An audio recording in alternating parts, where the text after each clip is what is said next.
cyber resilience? Yeah, so stay curious, leave the SOC room, make sure that you're meeting with other people in the business, with your customers, and you're understanding in their minds what are the really critical business activities and what are the business risks that they face. You know what? We're going to address many of these issues during the show. But before we do that, Brian, would you give me some bad advice on dealing with cyber resilience? Yeah, assume that the written plan is going to go exactly as you intended during the time of an event. That doesn't you. By the way, typing for the team on board. If you're typing, you're not muted. We can hear all the typing. So watch out for that. All right. TC, back to you. Give me some worse advice on dealing with cyber resilience. Okay, well, back everything up in a public S3 bucket. That way, if you lose access, you can still get to your data. I think that's some awesome advice, actually. All right, let's begin the show. Get ready. It's Super Cyber Friday. All right, welcome, everybody. Welcome to Super Cyber Friday. My name is David Spark. Today's topic is hacking cyber resilience and our critical thinking of shifting the risk conversation to maintaining business continuity during cyber attacks. So this is interesting. We're going to be talking about risk here, but risk as to how do I keep operating? Our guests, you just saw one of them. It's TC. Get ready for this. I know how to pronounce it. Nijelkovsky and Brian Spanswick. A lot easier to pronounce. TC is the CISO over at Nextdoor, and Brian is the CISO over at Cohesity. Double CISOs, double your fun. For that, hey, huge thanks to Cohesity for sponsoring this very episode and making it all possible. All right, lots of different ways to participate. Here are, you know them all. Here are the big things is how not to achieve cyber resilience. That's the bad idea. Just label it bad idea. And we'll be playing the Department of Yes game. Remember that the best bad idea, which we determine by next week, even if we play the Department of Yes game and you haven't gotten your bad idea and still submit it, because the best one, which is determined by a team of CISOs, wins an awesome CISO Series fleece jacket. And you can also submit your tips on building resilience on your organization. Those are your 10% bitter tips. Again, they don't have to be global. They could just be a small tip on how to improve resilience. All right. Today's schedule, and I'm very excited because we got something new in it. So a lot of the classic stuff you've seen before, we're going to play the public interest, but we have a brand new game today called Cyberburst. And Rich, I want you to tell me in the back channel if you're going to be able to come on and do your little Cyberburst, because I'll cue you to come on, or just the audio, to just do that Cyberburst audio, because I do want it. We'll play the Department of Yes. Rich says he'll do it. Trust me, people, you'll appreciate this. We'll get last questions and final advice. And then we will have our meetup. If you have never joined our meetup, which is at the end of the hour, please come to it because it's a ton of fun. And we get a chance to have face-to-face conversations. So please come to that. All right, last thing I do want to mention is our next scheduled show is going to be the 15th of this month, which will be our very last show. The 15th is next Friday, is our very last show of 2023. It's going to be called Hacking the SaaS Security Journey, an hour of critical thinking of how to secure your SaaS applications in a holistic way. So come to that, our very last show. We'll send off 2023 in a bang. So we're hoping you can come for that as well. All right, let's get this show started. I'm going to start with you, Brian, on this because I wanted to just set up this conversation, which is the subtitle of the show, which is reframing the risk discussion as in not thinking about risk as how do we prevent ourselves from getting attacked, is how do we prevent ourselves from withstanding attacks, and how that sort of changes the risk discussion. When you explain that to people, like explain how you bring that about. Like we're having a different conversation about risk. Explain. Yeah. Thanks for having me. I'm really excited. The agenda looks amazing. I can't wait to get to the activities. It really does change the conversation when you talk about resilience versus the ability to prevent a breach. My whole career in this industry, it's really been about how do we increase our protect controls? How do we get the right controls in place to ensure that we don't that attackers can't access our assets? And what we're finding is that that's just really turning into an arms race. And as an organization, they're starting to. Are you breaking up a little bit, Brian? More about the conversation is definitely changing, and so you're seeing. Oh, hold on. We're getting a little bit of audio issues here with you, Brian. Hold on a second.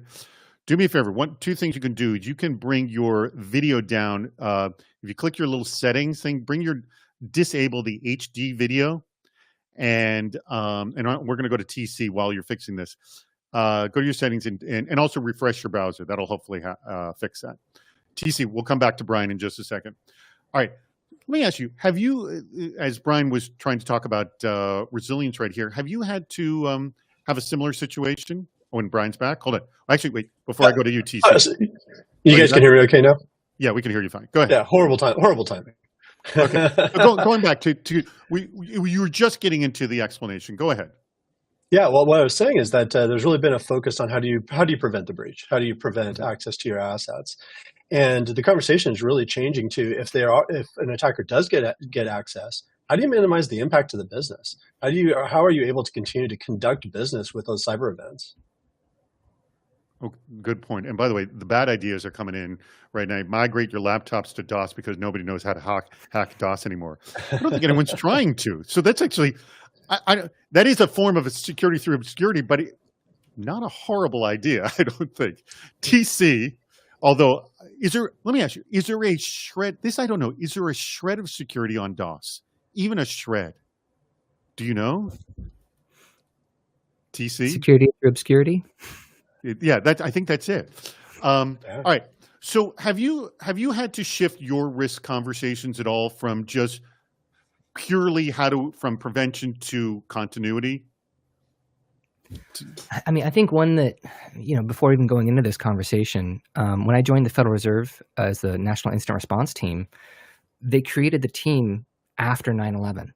And they said, listen, if something happens in New York, we need a fallback site. And so strategically, they had a central office in San Francisco and in New York from a cyber incident response capability.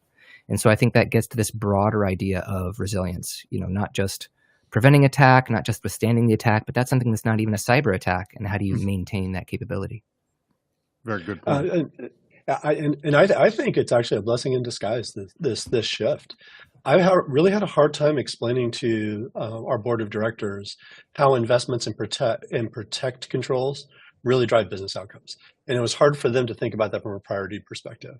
But when we're now having these conversations in the context of business impact, in context of them being able to deliver their business objectives, it's really made the conversations at the board level, the executive staff level, much more powerful. So it's definitely changing the focus. And because of that, I think it's bringing it more into that business conversation. Okay. All right. Oh, by the way, I didn't mention, people, please get in questions as well. If you have questions on this topic of resilience, I think I love this conversation because, by the way, risk management is our most popular topic whenever we do these shows.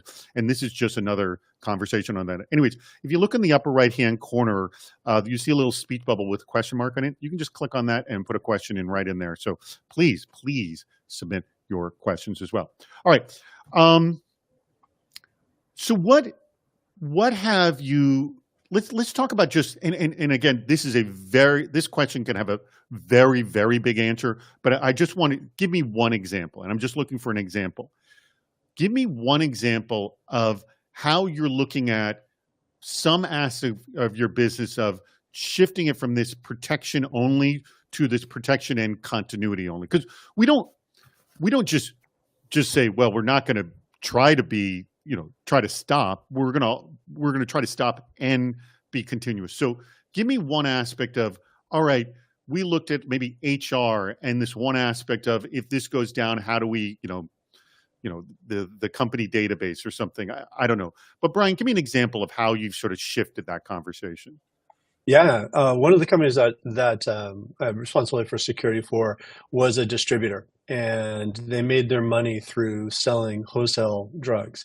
The agreement that IT had was that we would be "quote unquote" resilient. We'd be able to recover the systems within, or I guess from an availability perspective, we had 5 nines availability.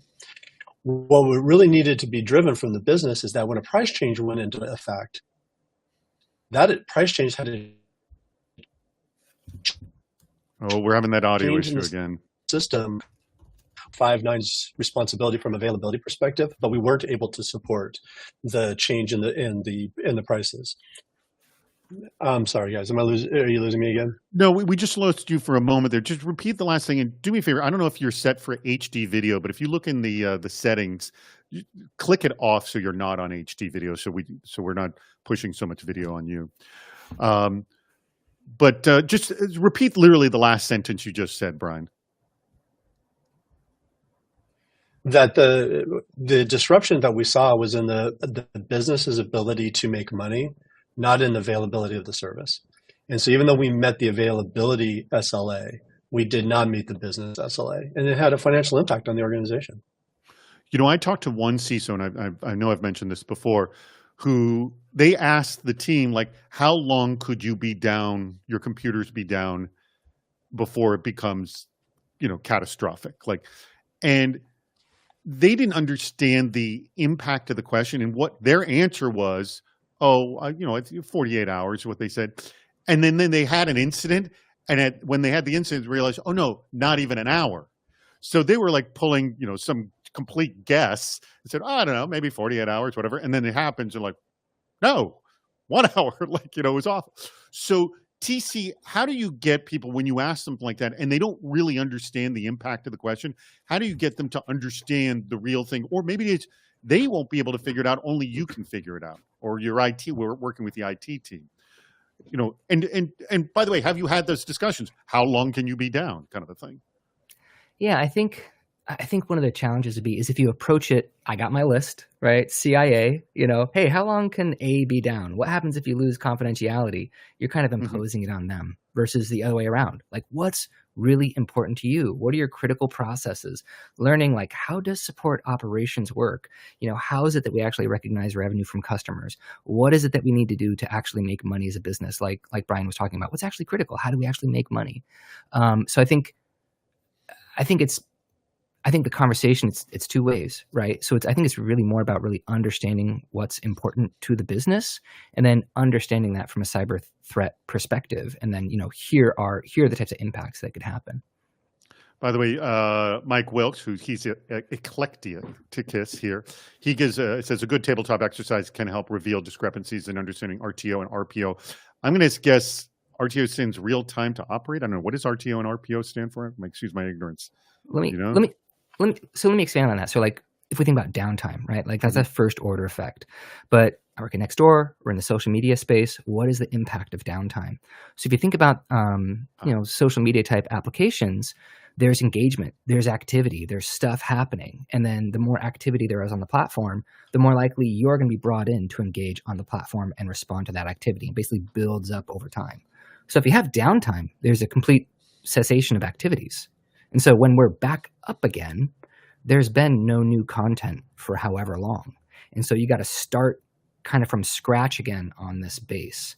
So I think, it's understanding what's really critical to the business, what drives the business goals, and then understanding that from a cyber context. So it's not just, hey, our platform was down for this long and, this is how much ad revenue we didn't make, but this is actually the engagement hit that's permanently lost on our gradual buildup over time. We're always going to be this much time behind in terms of the engagement buildup that we could have had on the platform. By the way, huge kudos to David Peach for getting, I think it's our first 10% better tip, which is essentially confirming what you just said. Have open and honest questions with business leaders on what the most important parts of your business actually are. Then focus most on protecting the systems and data behind these things. And he goes, tip, this is called business impact analysis exercise. Brian, you want to double down on that too? Yeah, for sure. The business impact analysis is critical, and I loved what TC was saying there about really understanding the impact to the business. When one of the audience members was referencing RTO and RPO, recovery time objectives, which TC was talking about, and recovery point objectives, how quickly you can recover recovery time, and from the most recent point with which you had disruption is what's critical from a business perspective. And with the business impact assessments, absolutely spot on. Oftentimes I see them gravitate towards the infrastructure and the systems as opposed to really focusing on what We're having that audio issue the again. requirements for the business process. And you'd be surprised that over their heads. It really needs to be a collaboration. All right, Brian, unfortunately, we got a little bit of an audio issue with you right there, but just do me a favor, just double check to make sure nothing else is running. But while you're doing that, we're going to start our next game. Yeah, sorry about that. Don't sweat it. Do you know what others are thinking? On the public interest. All right, the audience likes to play along with this, and I like when the audience plays along as well. We are going to play the public interest. I did not create this game, so I can play along as well. I'm excited to say. So you're going to see exactly how this works when you see the very first question.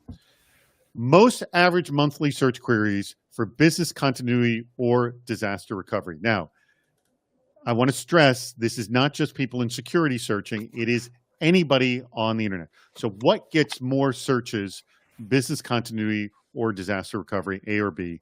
What do you think? TC? Okay, I'm going supply chains, COVID, all that type of stuff. It has to be A. It has to be business continuity. Business continuity. And Brian, hold on. Oh, we just lost Brian. Is he coming back? Let's give him a few seconds. I'm also going to say A as well, but we're going to give Brian a moment or two to come back, be able Time to for reboot. I hope he's not rebooting. Refreshing, by the way, for anybody else who's using this platform of Crowdcast, refreshing usually solves 90% of the problems as well. All right. Oh, there he is. He's on the other side. I was refreshing. Apologize. Oh, that's right. Well, no, we've got a view there. Ah, here we go. There we go. Refreshing. Thank you. No worries. Which one do you think? It's A or B? Brian, we both picked A. I'm going to go with A. You're going A. We're all going A. There's some Bs. Let's see what the correct answer is. It is A, by a slight margin. Now, Wow. one of the things, there's only 4 of these questions we're going to have. Very few people ever done 4 out of 4. So right now, we're all in the running. We're all 1 for 1. Here we go. Number 2. Most average monthly search queries for intelligence, assessment, or hygiene. So again, it could be, this is a tough one. I'm going C. I'm wavering between C and D. I'm going to go D, actually. I'm going to go D. Yeah. So just this word, right? Just the word. Okay. Yeah. I think cybersecurity is like a subset of literally the community, and interest is also hygiene. I really want it to be E. You want it to be E, but I want it to be E. So It's not going to be. I'm going to picture the world I want to live in. You would not be surprised. There are always surprises in this game. We're going to find out. Hold on. I win. All right. I did. That I was shocked by. Okay. So, by the way, okay. But hygiene came in second. Surprised that I'm intelligence surprised. is dead last. Above intelligence. I don't know what All that right. means. I'm excited to win this. I'm now 2 for 2. Each of you have 1. You're 1 and 1. All right, here we go. All right, response or risk? Oh, I'm totally taking G. I'm taking risk. It's risk. I guess so. Yeah, that sounds good. Yeah. G. All right, we're all going risk. All right, risk. All right, I'm 3 for 3. Closer than I would have thought. 2 and 1. All right, this is my hope to go 4 for 4. I'm very excited about this. Ooh, IDS or IPS, so intrusion detection system or intrusion prevention system. And then here's the other thing. If those acronyms mean anything else in the world that is not in cyber, people could also be searching that as well. I'm going IDS. I think I'll just take IPS. I'll take IPS. I have no idea. I'm going to go IDS as well. I'm hoping to go 4 for 4. Let's see. I did it. I went 4 for 4. But Brian went 3 out of 4, which is excellent. 2 out of 4 for TC. Great job, everybody. Awesome work. All right. Okay.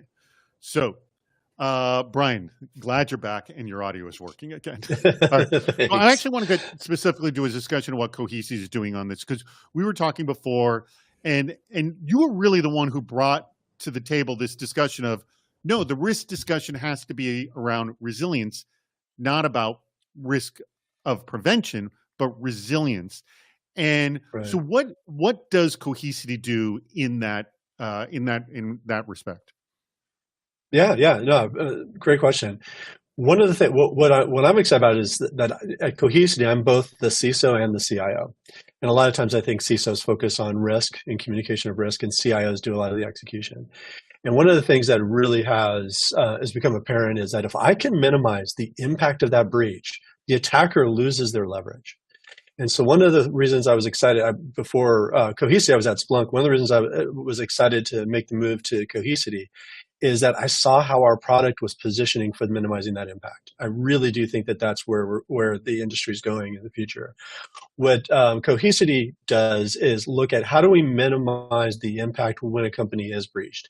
If we can bring our business processes back online, as TC was talking about, quickly at scale. So that changes the game from trying to minimize the leverage of an attacker. You don't have to pay the ransom if you can get up more quickly than if you actually paid the ransom and got the encryption keys from the attacker. It changes the game. And so just to kind of tie this off, we need to continue to invest and protect. We need to do everything we can to prevent those breaches. But if we can have a balanced strategy that also looks at how quickly we recover, a balanced strategy that focuses on resilience, I think that's where we got to focus in the future. Otherwise, we're in an arms race with the attackers, and I just don't see us winning. Yeah, and I think that's a reality. It is a balance. All one or nothing strategy is pointless because you're going to hurt yourself either way. And finding that balance to be constant. Hey, I didn't mention this earlier, but I want to point everyone to the giant link that's at the bottom of the screen that is for next week's Super Cyber Friday. You can click on that link, that little bar at the bottom of the screen, and it'll open up another window and you can register for next week's event, and it will not take you out of this. So you can happily register there as you're very much involved in this discussion. The other thing is, lots of questions are coming in, and I'm going to get to one right now, which is very relevant to what you were just saying, Brian. And this comes from Mike Wilkes, Eclecticus, who says, how do we stop having a prevention bias in our control frameworks? 75% of controls are focused on prevention, but we must assume breach and compromise. So this really flies in the face of this whole balanced strategy if the control frameworks are like that. So Brian, please address that. And TC, I definitely want your hand on this. Yeah. Absolutely. And boy, you're not wrong. Use things like NIST and CIS as a starting point, but create your own common controls framework. Make sure that you are comfortable when we're talking about these specific situations, that you've got controls in your framework that are supported by policies and standards that drives the intent from an impact perspective. And I still tell my audit committee that I'm NIST compliant. I'm not misrepresenting that, but I've got a much higher security posture target than a more prejudiced to protect controls framework does. TC, how do you deal with this when the frameworks are so sort of lopsided? So, I mean, it could be different in different circumstances depending on the business that you're in. Obviously, but the way you set your business versus somebody else, completely different. Yes. But I picture it like a cone. In general, I would picture it like a cone where you have your ROI. So, and I think it was Jason Chan, former Netflix CISO, put it to me this way in terms of prevention, detection, and like resiliency or recovery, right? Mm-hmm. So it's 3, 2, 1 in terms of payoff. You get the most ROI on prevention, and then next is detection, and then after that is recovery. And the idea being that the cost to implement the specific control, like in that context, I was really focused on cloud detection, because as soon as the application changes, as soon as the business changes, you need to update your detection controls. And so they're changing just as fast as your application changes. And then on the back end, even behind that, what about the cost, for recovery? What about the cost of having segregated backup, or what is it that you need to back up? That also is going to change as the business changes. So I think the controls focusing on prevention makes sense from an ROI perspective. But what I think the conversation that you need to have is, there's so many aspects that might almost be out of our control, like Okta. If there is an Okta breach, or if there's a critical vendor that gets breached, that happens all the time. What could the impact be to our business? And so now we're not talking about just being in the news, or just losing some credibility or trust with customers. We're talking about, could we literally go out of business? We don't have a product anymore. And so I think the controls being focused on prevention is correct, but you still need to think through what happens if all the controls fails, or if some critical trusted path into the organization like Okta fails. Good point. All right, we have Mike Wilkes, who just joined us. He is the person who just asked that very question, and he's got a comment or another question. What's your follow-up, Mike? Yeah, I just thought one of the humorous ways I like to raise this prevention bias, right, in the control frameworks is to talk about Ben Franklin and his 1700s meme of an ounce of prevention is equal to a pound of cure. I think we've internalized that a lot. But if we assume breach and we know that it's just a matter of when you'll be breached and not if, then I think the focus on prevention robs us of right of boom capabilities, right? Resilience has to be about how quickly you stand back up, not about how greatly you fear and budget for, breach avoidance. Because I think if you assume breach, you'll be more resilient. If you fear breach, I actually think we should embrace failure and embrace breaches, in the bad idea category. And so that's sort of where my thought, question, and idea came from. And I like to refer to the Ben Franklin thing, because he was talking about fire prevention in Philadelphia when all the streets and sidewalks are made out of wood, right? And that doesn't mean you shouldn't be able to detect a fire and put it out. And if you only have 25% left of your mind share and therefore potentially your budget, you're starving your right of boom capabilities. Very good point. Thank you very much, Mike. Mike, I appreciate that. I'm going to say goodbye. Cheers. Oops. So, all right. So, plenty more questions have come in as well. Reminding everybody, please register for next week's.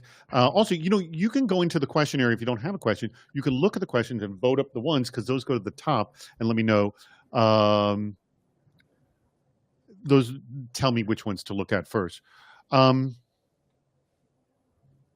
let me look at There's a couple questions in the chat around creating your own control framework. Okay, just address it. Go ahead. Yeah. I want to make sure I'm clear. Like, I'm certainly not saying that you should create your own control framework. I'm absolutely saying that your control framework should be based off of something like NIST, CIS, or something on those lines. What I'm recommending is that the definition of those controls and how you measure its efficacy should absolutely be measuring your resilience capability, not just the operation of the control. So I'm not saying create new controls. I'm saying let's make sure that you're expecting the impact of those controls have on resilience, not just protection. Because, I agree with all the comments about bad idea creating your own CCF. Maybe right. I can. Sure, go ahead. I just want to double down on what Brian said. So I think the more you understand your business, and your business is different than other industries, maybe other competitors in the business, your technology stack, people, everything. You are a special snowflake. You are a snowflake, right? And so the better you understand your business, I think the more you're likely to depart from the way that someone else prioritizes their controls or whatever that industry standard is. So it's almost like actually the more mature you get in understanding your risk, implementing your own processes, implementing your controls, you might depart further and further from kind of the standard or the best practice. So it could be a little bit, what are you guys focused on? We're completely focused on this. Think of Netflix with Chaos Monkey back in the day, right? That's crazy. I would never do that, right? But they were so mature that they're going off in this direction because that was what was right for them. So I think, it's not that the controls should be different, but what do those controls mean to you in your business? And the more you understand that, the more mature you're in that, the more it could differ than someone else for good reason. That is a very good comment that leads me to this next question from Joshua Mason.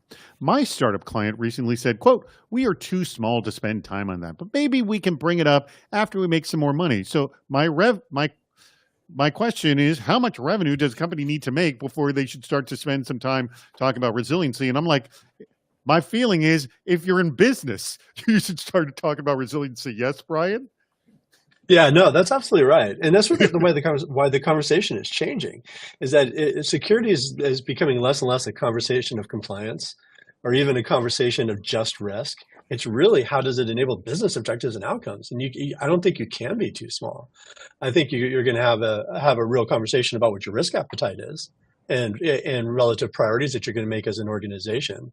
But this allows you to have those type of prioritization discussions. You can talk about your security investments alongside of the other business investments that you're making as an organization. No, you're spot on. Anything to add to that, TC? Yeah, actually, Josh, I'm going to take the other side of that. So I'm going to go back almost 20 years ago when I was working at a security startup doing pen testing services.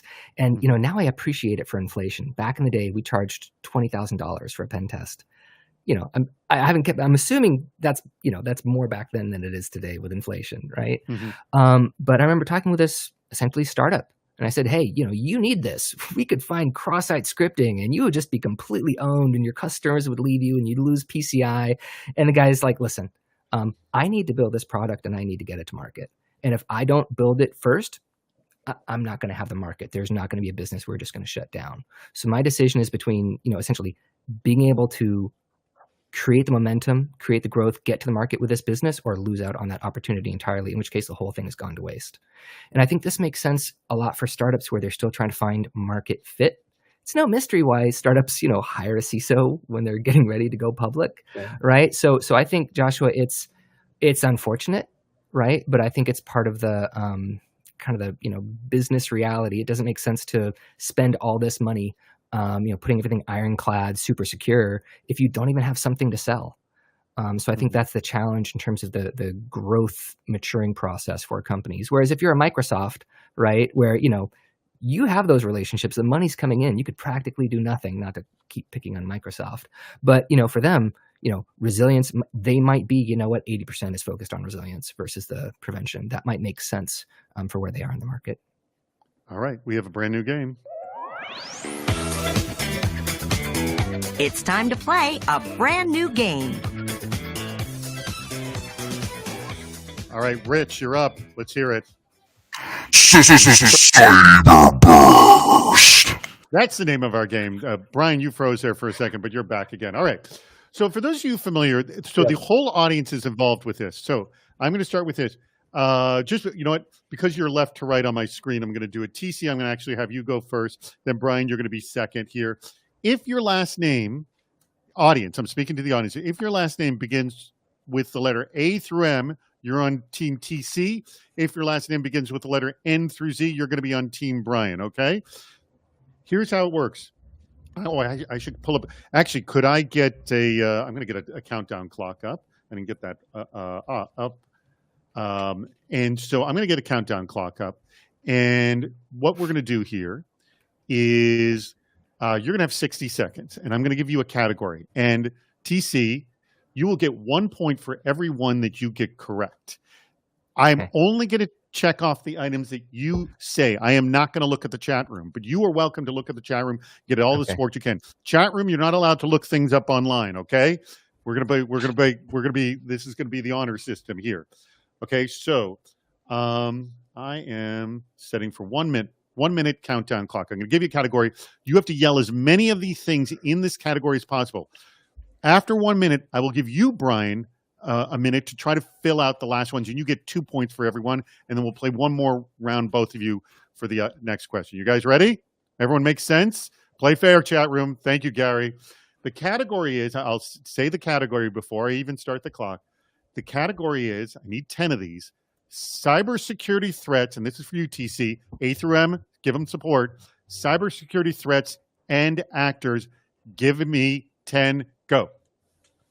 Cybersecurity threats and actors. Okay, so ransomware, business email compromise, ransomware, yes. Credential stuffing, octopus. No. What was the last one you said? Octopus, roasting octopus. Oh, geez, guys. Okay, on, Russia, North Korea, Iran. No, not China. Generic threats. Generic threats. Okay. I'm seeing answers here. Cross-site scripting, SQL injection, ransomware. Okay, phishing. You essentially said nation-state attacks. Okay, state actors, internal threat. Insider threats, yes. Phishing. Yes. 20 seconds. Man in the middle. OWASP top 10. No. WannaCry? No, those specific actors. Okay, types of threats. Insider risk. You gave me that. 7 seconds. Credential stuffing. Hacktivist. No. All right, you missed some obvious DOS, ones. denial of service. Okay. Now, Brian, I'm going to tell you what he got right. It's possible I missed something you said, but here we go. Ransomware, phishing attacks, insider threats, and nation-state hackers, okay? He's got the 4. There are 6 more really obvious ones here, okay? You will get 2 points for each one you can get. Again, N through Z, back up. Brian, ready? Go. Third-party threat, supply chain vulnerabilities. No. Oh, supply chain attacks, yes. Come on, team, help me out here. Watering hole, man in the middle, social engineering, phishing, TPM, spear phishing. What was Think more spear phishing, generically than these. lack of encryption, brute force password breaks, No. social engineering, IAB, Social engineering, yes.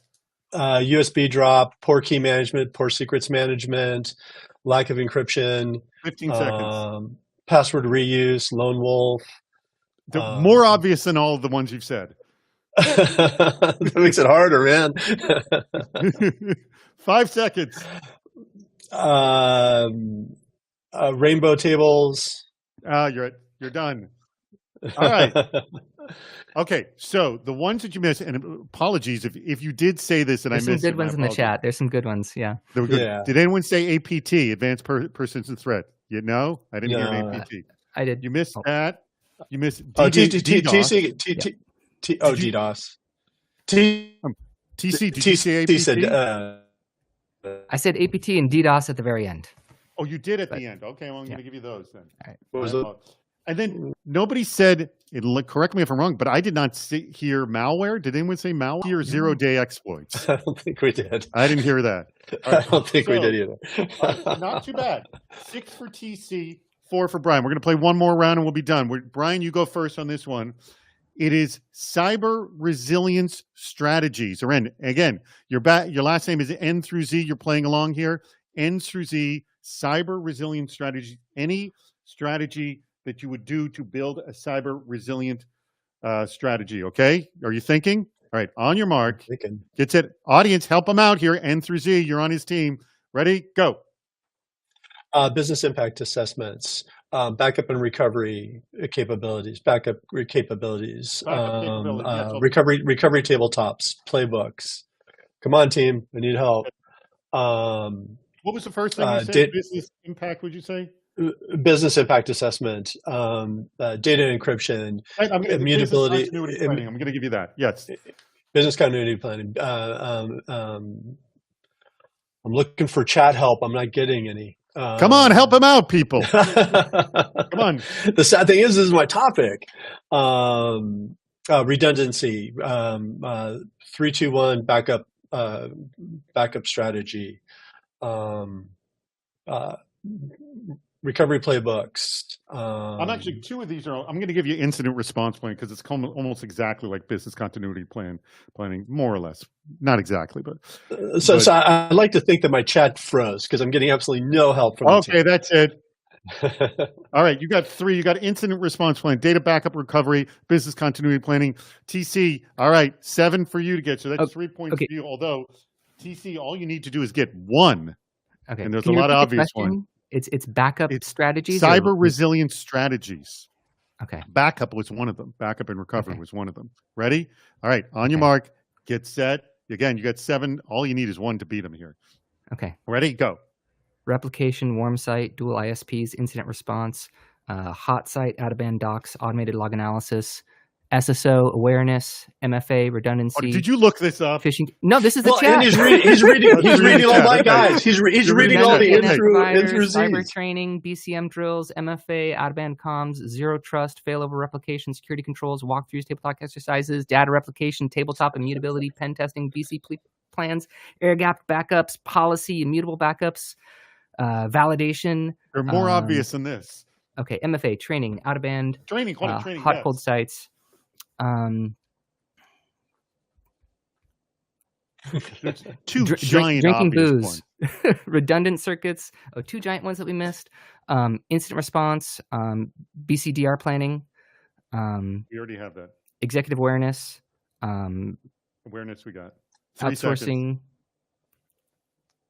Out. Okay. Regardless, all you needed was 1. It's possible you came up with one other. If you guys mentioned these, my apologies because I was listening. But so the ones that were missed, and I didn't hear that. Did anyone say red teaming? Oh No. no! Nobody said Oh. red teaming. Okay, that was one of the big obvious ones that nobody said. The shame. All right. Threat Yeah. intelligence. Did anyone say threat intelligence? No. Oh, Okay. oh. Zero trust architecture. Zero trust. That Cyber was in the chat. insurance, a really obvious one. Oh, Yeah. Secure coding practices, and the very last one, which I Yeah. thought was really obvious. And again, tell me if anyone said it. Vulnerability management. who does that? And no one does that. Vulnerability. Yeah, but I can't get anybody to Never heard patch. of it. Okay. So, all right. A lot of people are doing their heads. Okay.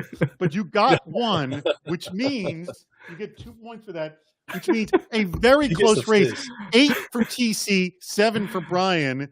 Good job, both of you. Good job on that game. Good job, team, as well. And I think that's definitely the way we have to play this. These lists next, I've read the news. These are I'm sorry. I'm getting some commentary about how we should do this in the future. We'll have a debrief. That was the first time. We'll get any feedback on That's the game good. later. But 8-7. All right, let's get to discussing things at hand. Oh, 10:40. We should be playing our next game after that. You know what? Let's answer one question, then we'll go to our next game for that matter. And that actually took longer than I thought it was going to take. Okay, this question comes from Mike Wilkes again. How many companies have a documented strategy for provisioning tier 0 infrastructure, as in when your Active Directory gets hit? Either one of you want to jump in on this? Do you have any idea? I mean, Tier take a zero wild. I guess you're going to have to take a infrastructure. wild stab. I'm sorry, you broke up a little bit. What was the question? How many companies have a documented strategy for for provisioning tier 0 infrastructure, as in when your Active Directory gets hit? So Yeah. when there's something critical like the Active Directory, Yeah, like it has whole other. Yeah, I think it's probably pretty low. I think it's low. Well, like financial institutions, they usually have a whole full failover that they don't miss a blip. I mean, I remember interviewing financial companies. They're like, and they would do again chaos monkey situations, make sure situations like this could happen. What about you, TC? I mean, have you ever worked in an institution that would have a failover like this? Yeah, the Federal Reserve. Yeah. Oh, there you go. Yeah. Bingo. No, Yeah. I think It's expensive, right? Yeah, I mean, Yes. we've Well, you're building a whole nother backbone. Yeah. Yeah. I think there are vendors in this space. Maybe I hope I'm interpreting this question correctly. Like, maybe you're not using Active Directory, you're using, an IDP like Okta, right? So basically, if that gets hit, what is your failover situation? What if you can't trust that what's in Okta is correct because that actor's in there, or even your own team being able to, access the infrastructure they need? There are solution providers for this, and if you're a cloud native company, Google offers this, Amazon offers this in addition to Okta. So you could, I think maybe the term is like federate across multiple IDPs or something like that. But then think about that in terms of, if you're just going to copy everything over, you're probably going to maybe copy the actor's access as well, right? So I think it's possible. It's expensive, but if you think of the kind of right of boom and focused on resiliency and also where the attacks are landing, it's starting to make a lot more sense. So I think something like monitoring your IDP, being able to instantly respond to those alerts has a better ROI right now. But for more and more organizations, it's going to make sense to consider, what happens if we can't trust Okta, or what if Okta goes down? Yeah. All right. We are ready for our next game. And all I can say is I'm pretty excited about this. Hello, welcome to the Department of Yes, where no request is ever rejected. All right. The way this works is we have some horrific bad ideas. You have to tell me why you want to implement these incredibly stupid ideas. And here's the first one. It comes from Michael Swinarski. And he says, and TC, I'll make you answer first here. Randomly, and again, you cannot be facetious on this. You got to tell me why you want to do this. Okay. Randomly fail over all services to a new location several times per day, so you become a moving target. Why do you want to do this? So that you become a moving target. Well, it's those dice games, right? Where the guys got they put the little thing under the cup and they move the cups around, right? Mm-hmm. So the threat actor, they're trying to get to the goodies, right? Mm-hmm. And you're monitoring their behavior. So if you know where the goodies are and that's constantly changing, they're going to go in, they're going to execute their attack, and they're going to look under that cup and there's nothing there, but you now know they're in your system. But your goodies are actually over here. You know that this is the one that actually needs to be protected. That's even better than what I was thinking. Brian, why do you want to do this? I like that answer. You can't attack what you can't find. And so the harder you make it for them to be able to find the assets, the more secure you're going to be. I like it. Very, very good. Okay. Okay, let me I got to decide who we're going to go with on the next one. Okay, well, Mauricio throws this one out. I'll have Brian, you'll answer this one. Let everyone bring their own device and do not worry or track how they connect to your network or if they even patch their devices. Why do you want to do this? Well, two obvious reasons. One is cost. The great thing is you're moving the cost over to the employee. And the second then is their responsibility, not ours. So if there's a hack, it's not the company's responsibility. It's the individual. As a CISO, that keeps me out of jail.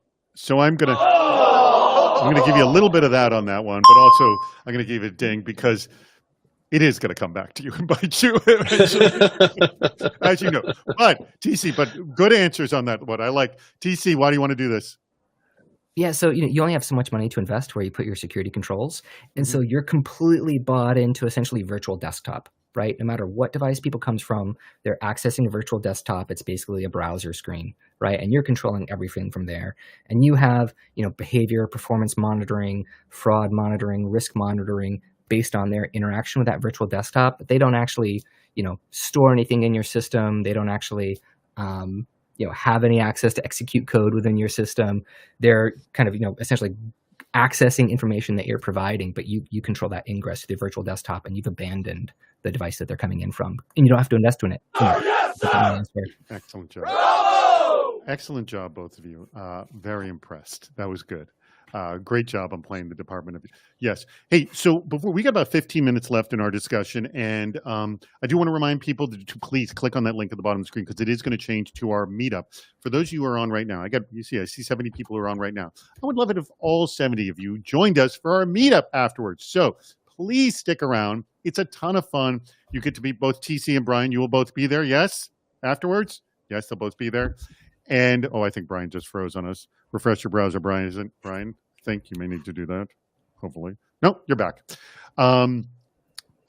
Please stick around that. But please register for our very last Super Cyber Friday of 2023. Click on the link. Make sure you do that. And tell your friends, too. Please tell your friends to join us for Super Cyber Friday. All right. Because I don't want to do this before we run out of time. So I'm going to ask you, Brian, is there an issue of resilience? Because there's a ton we haven't touched on. Is there an issue in resilience that people need to understand that we have not even approached? So I think one of the things we haven't approached, but really foundational, and it's not super sexy, but one of the biggest things around resilience is just making sure you got your fundamentals down.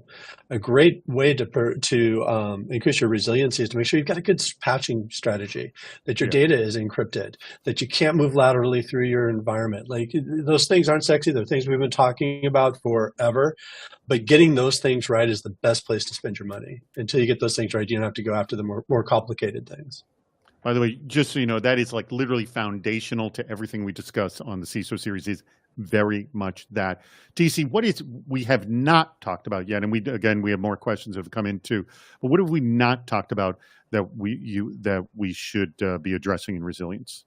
Yeah, so I think cyber resilience in terms of other business risks. So just, where the economy, where it is, some of the things we're seeing in the news, Silicon Valley Bank going bankrupt, companies having layoffs that impact their security teams, or like the drama with OpenAI's CEO and the board, where almost the entire company said we're threatening to leave.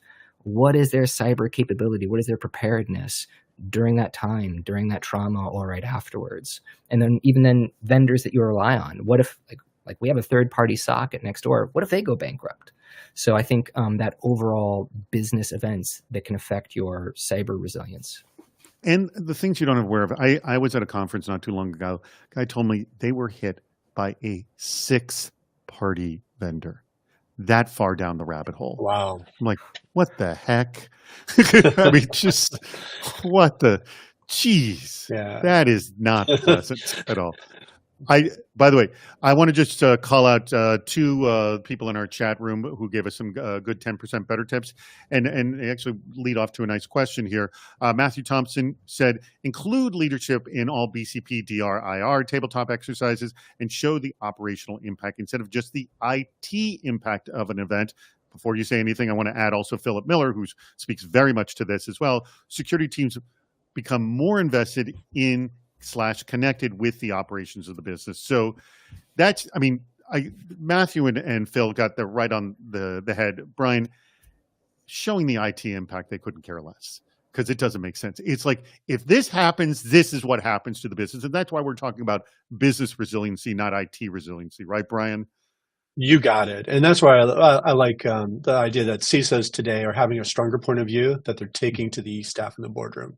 They're having a strong point of view where they're interpreting the security posture and making those statements. And those, they're, Oh, we're losing him again. yeah, no, I'm sorry. I think I'm back. Am I back? Just say the very last sentence. Just Am I repeat it back? again. Just say it again. Yeah, making sure that the business owners understand how we're enabling those outcomes. I said it better when I was breaking up. It's all right. Let me, TC, you are a new CISO yourself. When I met you, you had just become a CISO, your first time CISO. This is your first gig at. What has been the challenge for you in being able to communicate business resiliency? And what have you learned from your colleagues? Because I know one of the things we talked about is that you were having conversations regularly with other CISOs to help you answer questions.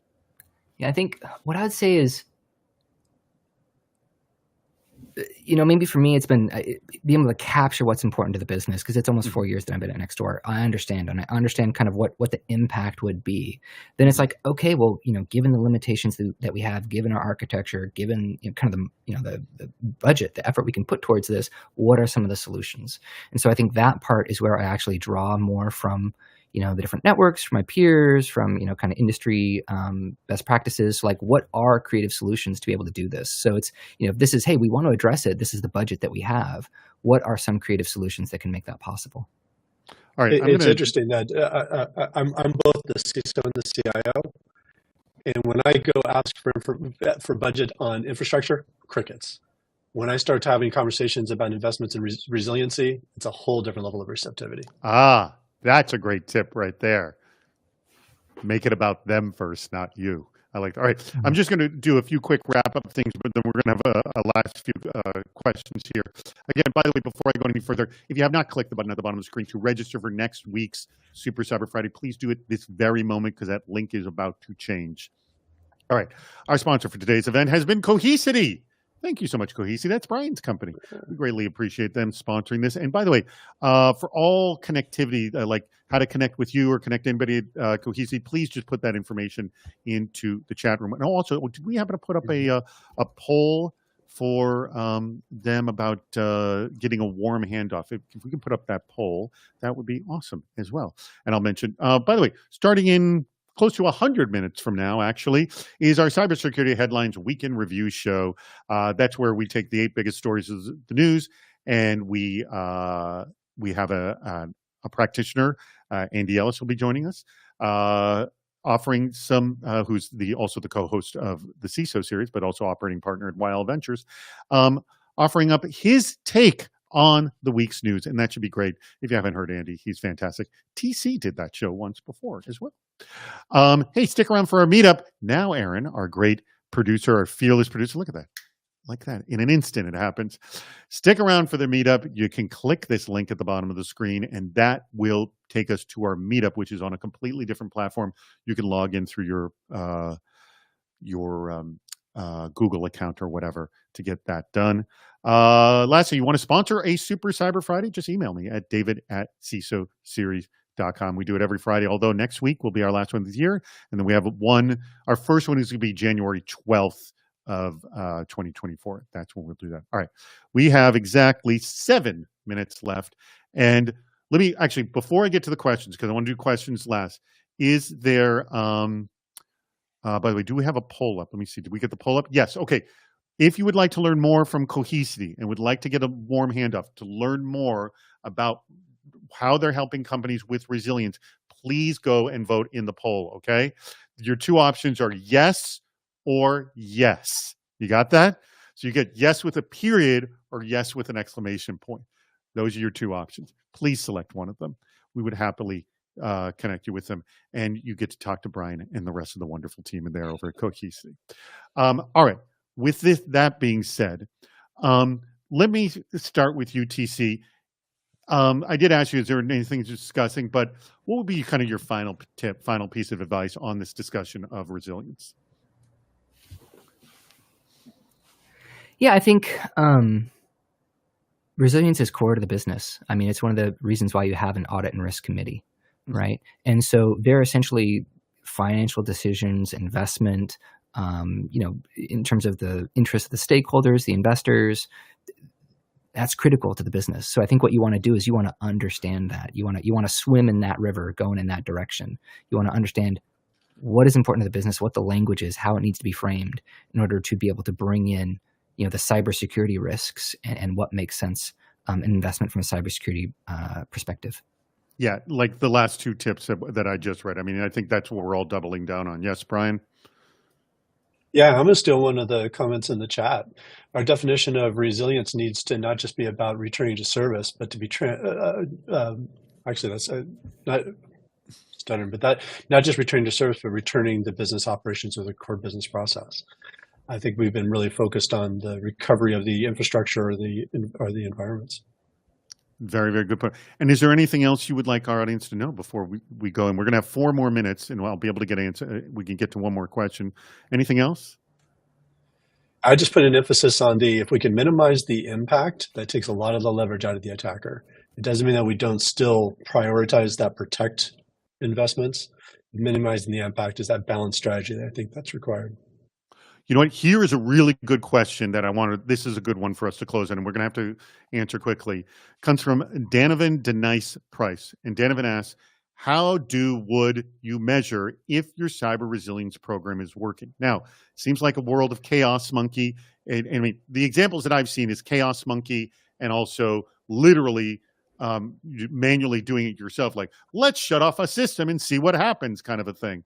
So, is there something outside of that? What are ways you've done to say that this system is working, Brian? Yeah, so it's hard to do end to end, but doing recovery of components of the process, and there's just really no substitute for a practical recovery exercise.